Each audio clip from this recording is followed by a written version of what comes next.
पति ने अपनी पत्नी को उसके चेहरे पर थप्पड़ मारा। उनकी बेटी जो दरवाजे के ठीक बाहर खड़ी थी, उसने ये पूरा दृश्य देखा, अपने पिता को अपनी माँ को बेरहमी से मारते हुए। वो छोटी बच्ची इतनी सदमे में आ गई कि उसने अपने कपड़े गीले कर लिए। हर बार जब उसे अपने पति का अत्याचार सहना पड़ता, पत्नी अपनी प्यारी बेटी को देखती और खुद से कहती कि उसे ये सब उसकी खातिर सहना होगा। लेकिन उसे अंदाजा नहीं था कि उसकी सहनशीलता ही उसके पति को और अधिक बेहया बना रही है। अगले ही दिन जब वह ऑफिस में थी, पति अपनी प्रेमिका को घर ले आया। एक अलग तरह का रोमांच पाने के लिए प्रेमिका ने पत्नी के कपड़े पहन लिए और उसी बेडरूम में उसके साथ सोने लगी। उसी समय पत्नी का एक कॉल आया। पति को फोन उठाते हुए देखकर जलन से भरी प्रेमिका ने अपनी एक बालियों में से एक उतारी और चुपचाप उसे तकिए के नीचे रख दिया। उस रात जब पत्नी घर लौटी और अपने पति के कपड़े धो रही थी, तो उसने उसकी शर्ट पर लिपस्टिक का निशान देखा। तभी उसे एहसास हुआ कि उसका पति उसे धोखा दे रहा है। अपने शक की पुष्टि करने के लिए पत्नी ने एक रात चुपचाप उसका पीछा किया। जब पति ने ऑफिस में देर तक रुकने का बहाना बनाया, लेकिन उसका सतर्क पति इस बात का ध्यान रखता था कि गाड़ी लेकर निकलने से पहले वह पत्नी को फोन जरूर करे। सौभाग्य से पत्नी इतनी होशियार थी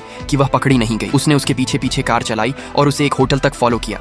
और जब उसने देखा कि उसका पति अपनी प्रेमिका से लिपटा हुआ है, तो उसका दिल पूरी तरह टूट गया। अगले दिन पत्नी ने अपने पति से सीधा सवाल किया, लेकिन उसने सारी बात घुमा दी और उसे ही पागल करार दिया। गुस्से में पत्नी बेडरूम में गई और तकिए के नीचे से वह बाली निकाल लाई। पक्के सबूत के सामने होने के बावजूद पति ने साफ साफ इनकार कर दिया और उल्टा उस पर ही किसी और मर्द से अफेयर का आरोप लगा दिया। अब पूरी तरह से अपने पति से टूट चुकी पत्नी ने उससे तलाक की मांग की, लेकिन अपमानित और गुस्से में भरे पति ने फिर उसके चेहरे पर एक और थप्पड़ मार दिया। जब पत्नी दर्द में रोती हुई सोफे पर पड़ी थी, उसके पति ने उसे गाली दी और कहा कि वह सिर्फ इसलिए तलाक चाहती है ताकि किसी और मर्द के साथ रह सके। अपने पति द्वारा अपनी इज्जत को ठेस पहुंचाए जाने पर पत्नी ने भी उसे एक जोरदार थप्पड़ मार दिया और उसी पल उसके गुस्से की आग पूरी तरह भड़क उठी। उसने सब कुछ सहा, बेटी के लिए, रिश्ते के लिए, लेकिन अब क्या वो फिर से चुप बैठेगी या इस बार उठाएगी कोई बड़ा कदम? अगर आप भी उसके अगले फैसले को देखना चाहते हैं तो अभी चैनल को सब्सक्राइब करो और कमेंट करो। पार्ट 2 चाहिए। आपका एक कमेंट, एक सब्सक्रिप्शन अगली सच्चाई को सामने लाएगा।